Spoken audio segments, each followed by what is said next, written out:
I'm here with Lee in a finished kitchen of the Coastal Farmhouse. And while Lee didn't do a lot of the work in here, he really helped guide us through the process. Lee, we chose Calcutta quartz in this kitchen for the countertop. I love the look and feel of it. And the quartz, compared to some other finishes, was a little less expensive yet durable.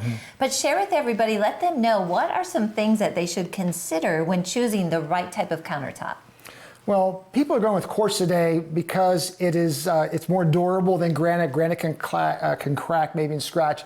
But I personally love granite look. I think it's beautiful to go to a place, pick out your own stone. The important thing is you'll see advertisements in all the magazines. We'll install your whole kitchen with granite for $19.99. And you do not want to get a kitchen installer that is not recommended. Find your friends, find what they have, see what you like. There are cheap people out there, don't have the right equipment.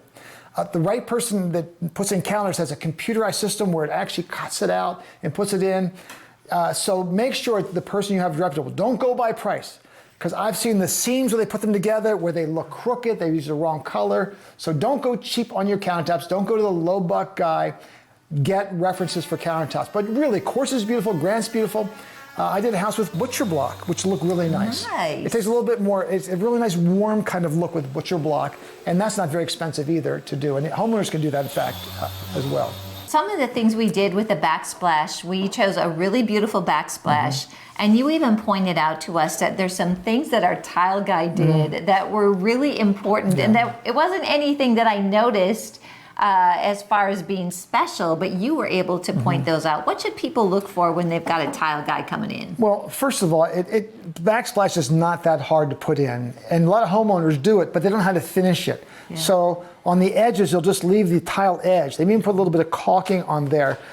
This installer put this metal trim in, which looks so sharp to finish it, and he actually mitered the corner.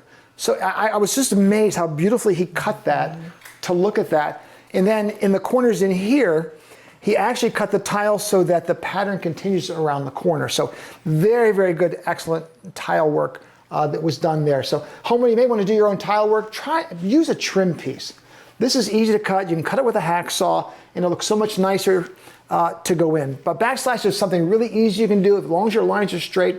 A lot of it comes in like 1x1 squares that you just put on your mastic, and you make sure everything lines up and you grout it. It's an easy homeowner job. By the way, your kitchen may look nice. It'll make your kitchen pop if you just put a nice backsplash in. Look at something contrasting, because with cabinets and lighting, you want to find something that's going to really just make your kitchen look like $1 million if you have a good backsplash. Yeah.